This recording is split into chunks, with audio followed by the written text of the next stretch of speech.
Hey everyone, in this video we're going to go through the new HuaMeng TG.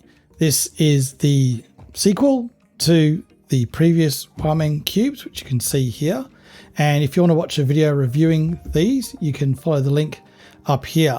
But I'll give a quick comparison of these to this one a little bit later in the video. So, lovely box, really nice unboxing experience. I've already done this one just to have a bit of a peek inside. But we peel it open like this. Nice colors, very similar to the X-Man colors. And we have a lovely picture of Mr. Yusheng there, Mr. 3.47. And we have the cube and the usual box of accessories.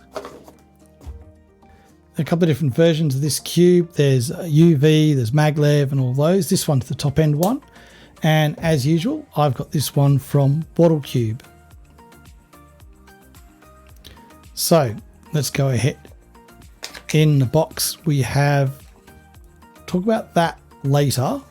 We have the usual pamphlet, and then we have instructions on how to use the bubble blower a bit later.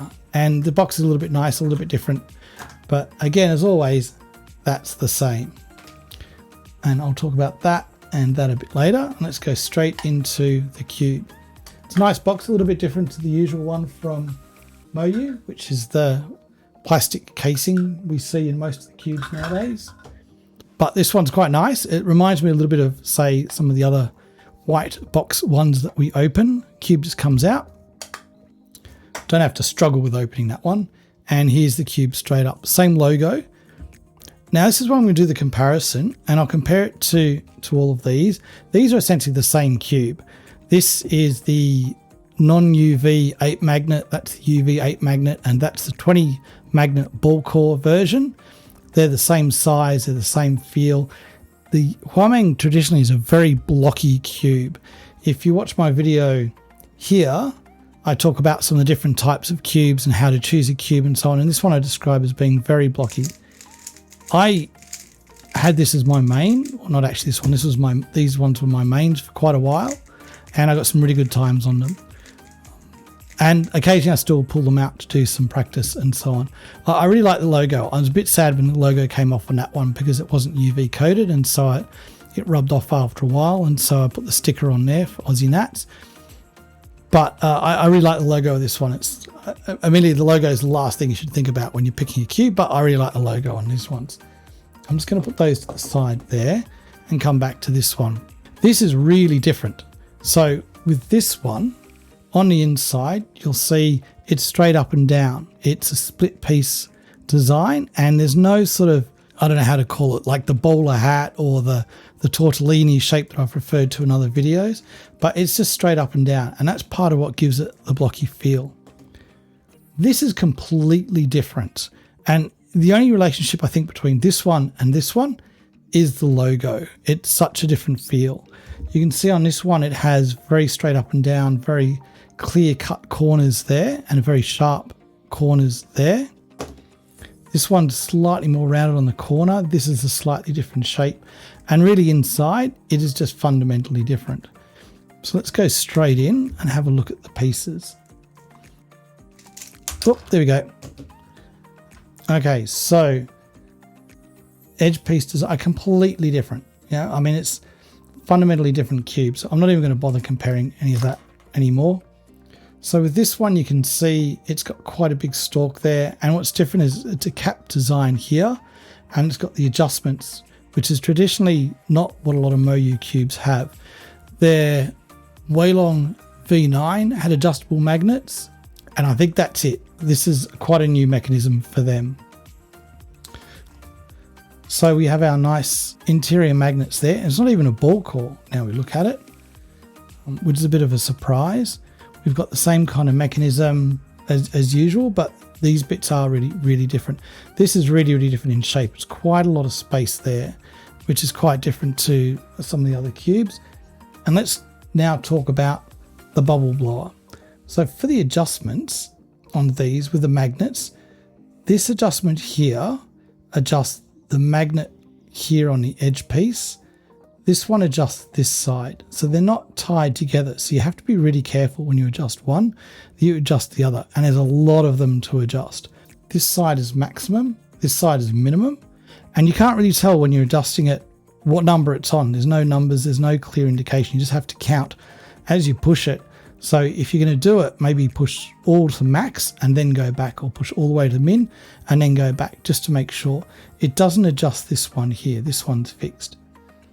Where this one is really different is the adjustment here adjusts the pokey bit here. So if I change this, you can see it's retracting, and then it goes click and pops out again. You can't push it back the other way. It only goes one direction. And the other cool thing to notice is you can see when you adjust one side, the other adjusts as well. So it's obviously one mechanism on the inside going all the way around to do the adjustment for this. The only way to know what your setting is to just either be really careful and count, compare it to the other ones. Coming out to come. So that looks the same, I think. I don't know. I'm going to assume it's the same. Approximately 10 hours later. Let's look at the internal adjustment. This is brand new. I think that this is not as good as the WeiLong V2 adjustment system. Even though this one still requires a tool, it is a lot easier to understand, and although the numbers are hard to see, the tuning of it is a bit easier. With this one, and it's very clear in instructions, you go clockwise for both, which is different to the V2. If you go anti-clockwise, it just breaks. You can see the magnet in here. And so these adjust the elasticity and the tension. If we look at the handle is for adjusting elasticity, and there's a dot. So a dot is a marker just here and here, which is kind of the main pointing part, and then you turn it and you feel it go down.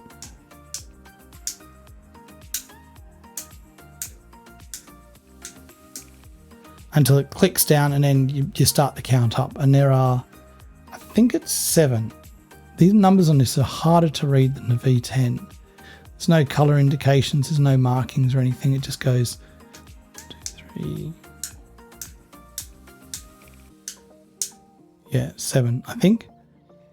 And it comes on by default. Well, the factory setting is 6. So I'll put that one back onto 6, 4, 5, 6. And then the bubble blower has 3 prongs, and they sit in the 3 gaps here, and it rotates around. Very quiet. The numbers are super tiny, and this arrow here tells you what it's pointing to. And it's very gentle.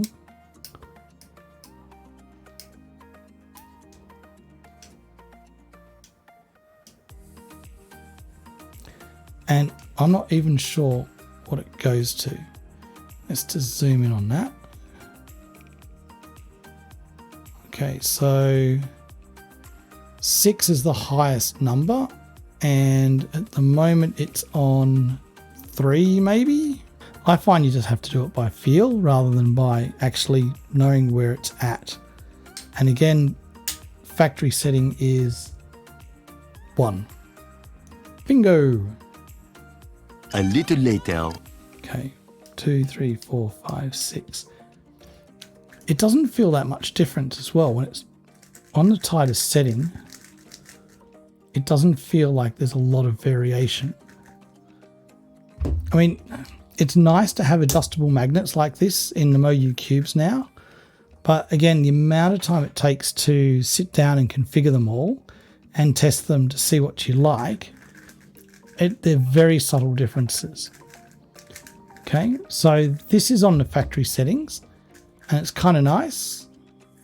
It doesn't turn as well on the top, like it's not like auto homing as you would expect.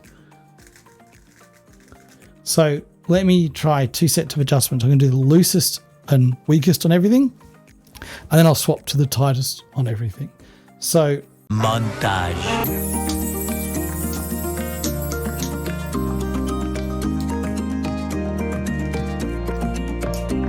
Okay, I've set the elasticity and tension to the max. I've set all of these to the max, which was the default that it actually comes with, but I messed with a few earlier just so they're all the same now. I haven't done the core magnets yet, but it feels awful.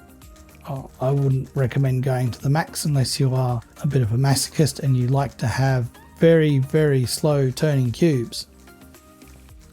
So let's go for the other extreme. Montage.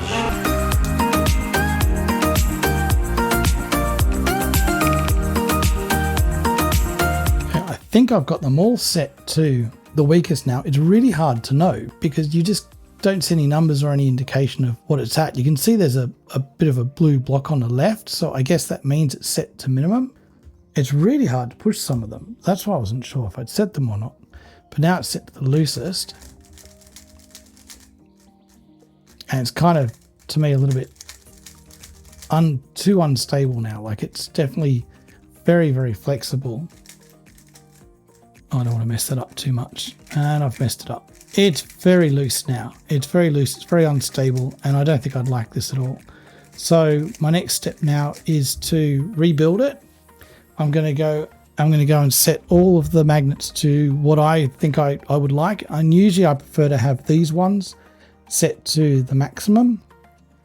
I'll set the core ones to maximum or medium strength, I'm not sure, and then I'll start to adjust these and probably have them around about mid-level, which is what I usually have on most of my cubes. So again,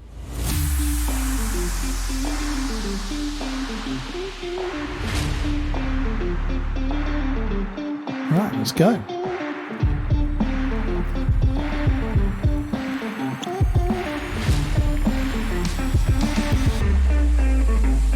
One way to test what they feel like from maximum to minimum, when I have that set to minimum up against one of these ones, there's not a lot of pulling power. Then when I change this to max, you definitely feel a much stronger sensation of the force there between the two. So that's good to know. It's quite a distinct feeling between minimum and maximum there.